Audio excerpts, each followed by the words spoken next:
आपको सर्च करना होगा Bihar ICDS Kanya Utthan Yojana EG2NET। First में देखेंगे तो इसके बारे में जो है जानकारी भी दिया गया है कि शून्य से लेकर 2 वर्ष तक की जो बालिकाएं होती हैं उनको 3,000 रुपए की सहायता राशि दी जाती है। और यहीं पे देखेंगे तो EG2NET.com का जो लिंक है देखने को मिले। कई बार क्या होता है कि मान लीजिए सरकारी अस्पताल में लड़कियों का जन्म होता है तो वहीं से रजिस्ट्रेशन कर दिया जाता है, लेकिन मान लीजिए आपका नहीं हुआ है या फिर घर पे प्राइवेट हॉस्पिटल में हुआ है तो आप यहाँ पे फॉर्म को भर सकते हैं।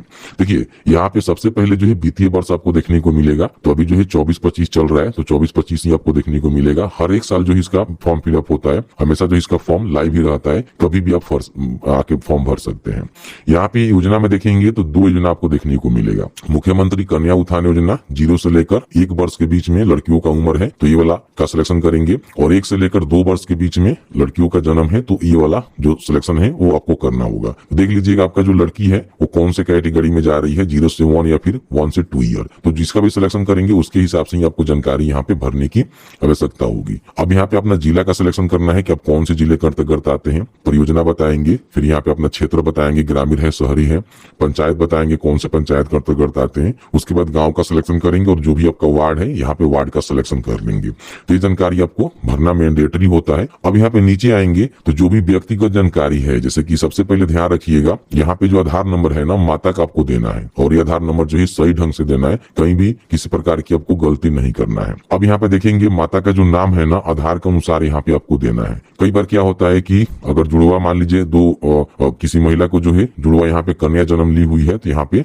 दर्ज कर सकते हैं, क्लिक कर सकते हैं, नहीं तो इसको छोड़ दीजिएगा। ठीक है, यहाँ पे उनका आधार के हिसाब से नाम लिखना है और यहाँ पे वेरीफाई के बटन पर क्लिक करके ये आधार का डेटा जो है वेरीफाई कर लेना है। अगर नाम स्पेलिंग सही रहेगा, आपका जो आधार नंबर है वो सही रहेगा माता का, तो यहाँ पे वेरीफाई हो जाता है। फिर यहाँ पे आपको मोबाइल नंबर डालनी होती है। जो भी शिशु जन्म लिया हुआ है जिसका जो भी नाम है वो अंग्रेजी में आपको टाइप करना है और यहाँ पे हिंदी में टाइप करना है, जो भी आपने नामकरण किया हुआ है। पिता का नाम यहाँ पे अंग्रेजी और हिंदी में देना है। माता का जो बैंक खाता है अंग्रेजी में उनका जो नाम लिखा हुआ है बैंक अकाउंट के पासबुक पे उसको यहाँ पे टाइप करना है और यहाँ पे हिंदी में टाइप करना है। ठीक है, अब यहाँ पे देखेंगे जन्म निबंधन संख्या आपको देना होगा कि आपने जन्म प्रमाण पत्र बनवाया हुआ है तो जन्म निबंधन संख्या आप यहाँ पे दे दीजिएगा। नहीं बना हुआ है तो ये ऑप्शनल है, छोड़ सकते हैं। प्रसव की तिथि आप बताएंगे कब आपका प्रसव हुआ था, पता है तो डालिए, नहीं तो छोड़ सकते हैं। श्रेणी बताएंगे कि अब जनरल है, OBC है, SC ST है, EBC BC है, जो भी कैटेगरी से आते हैं सभी को बेनिफिट मिलता है, इसमें कोई भेदभाव नहीं होता है, सभी को बेनिफिट मिलता है। मान लीजिए कई बार क्या होता है कि प्रसव के समय अगर माता की मृत्यु हो जाती है तो स्थिति में आप यहाँ पे टिक करके जो भी रिमार्क है आप यहाँ पे दे सकते हैं, नहीं हुआ है तो इसको अनटिक रखिएगा। ठीक है, उसके बाद आंगनबाड़ी केंद्र संख्या आपको बताना होगा क्योंकि इसका जो सत्यापन होता है ना आंगनबाड़ी केंद्रों के द्वारा ही की जाती है, तो जो भी आपका आंगनबाड़ी केंद्र है उसकी सिलेक्शन यहाँ पे आपको कर लेना है। इस तरह से देखेंगे कोड के साथ सिलेक्ट हो जाता है।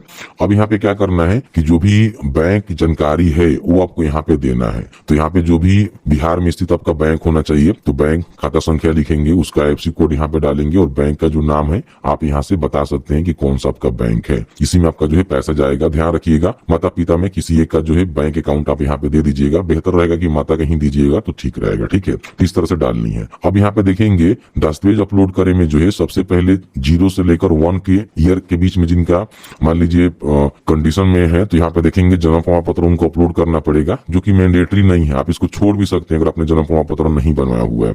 और माँ के साथ बच्चे की तस्वीर तो आपको देना ही देना है। तो यहाँ पे चूज फाइल पर क्लिक करके JPG या PDF में 200-300 KB से कम आपका फाइल साइज होनी चाहिए, यहाँ पे अपलोड कर दीजिएगा। ठीक है, अगर आप मान लीजिए यहाँ पे 1 से 2 वाला स्कीम के तहत भरेंगे तो वही आपको डॉक्यूमेंट यहाँ पे देना होगा, ज्यादा कोई इसमें चेंजेस नहीं होता है, इन बातों को ध्यान रखिएगा। ठीक है, और यहाँ पे देखेंगे तो जो भी शिशु का जन्म का तिथि है वो भी यहाँ पे आपको देखने को मिलेगा, जो भी टीकाकरण पूर्ण करवाया हुआ है वो भी आपको बताना होता है। तो ये सारी चीजें होते हैं। ठीक है, उसके बाद यहाँ पे मूलभूत रिकॉर्ड सेव करे के बटन पे आपको क्लिक करना है। देखिए जैसे ही सबमिट के बटन पर क्लिक करेंगे तो आपका जो रजिस्ट्रेशन है यहाँ पे सक्सेसफुल कंप्लीट होता है, यूजर ID पासवर्ड आपको देखने को मिल जाता है। ठीक है, तो इस तरह से आप इसको नोट डाउन कर लीजिएगा। आप चाहे तो इसे प्रिंट भी कर सकते हैं। ठीक है, तो उसके बाद क्लिक हियर टू कंटिन्यू के बटन पर क्लिक करेंगे तो अब आपको जो भी यूजर ID पासवर्ड मिला हुआ है ना उसको डालेंगे और यहाँ पे जो भी आपको कैप्चा नजर आ रहा है इस कैप्चा को फिल करेंगे। ठीक है, और फिल करने के बाद यहाँ पे लॉगिन के बटन पे क्लिक करेंगे तो इस तरह से आप यहाँ पे लॉगिन हो जाते हैं। अब आपने जो भी फॉर्म फिलअप किया हुआ है ना उसकी पूरी डिटेल्स यहाँ पे देखने को मिलता है। इसमें किसी प्रकार की त्रुटि है तो आप इसको सुधार जरूर कर लीजिएगा, ठीक है। तो यहाँ पे देखेंगे तो जानकारी जो आपको देखने को मिलता है, जिसको चेकआउट कर लीजिएगा। यहाँ से एडिट करके आप एडिट कर सकते हैं, ठीक है।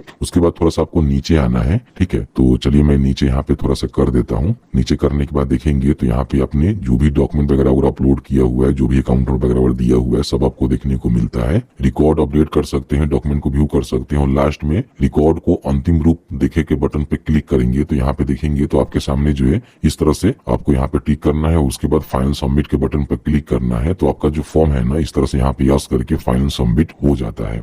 फाइनल सबमिट होने के बाद देखेंगे तो इस तरह से आपका जो आवेदन है सफलतापूर्वक दर्ज कर लिया गया है। इसमें कोई भी आप सुधार अब नहीं कर पाएंगे। ओके के बटन पर क्लिक करेंगे। कभी भी अपने एप्लीकेशन का जो स्टेटस है चेक करना है तो आप होम पे जाएंगे, और होम पे जाने के बाद यहीं पे देखेंगे एप्लीकेशन स्टेटस का जो है बटन आपको देखने को मिलेगा, जिस पे आप क्लिक करेंगे तो यहाँ पे आपके सामने इस तरह से देखेंगे तो देखने को मिल जाएगा, ठीक है। और बाकी जो भी जानकारी है, जो भी अपने जानकारी यहाँ पे दिया हुआ है, सभी आपको देखने को मिल जाता है, ठीक है। और जो भी इसका स्टेटस होगा वो आपको यहाँ पे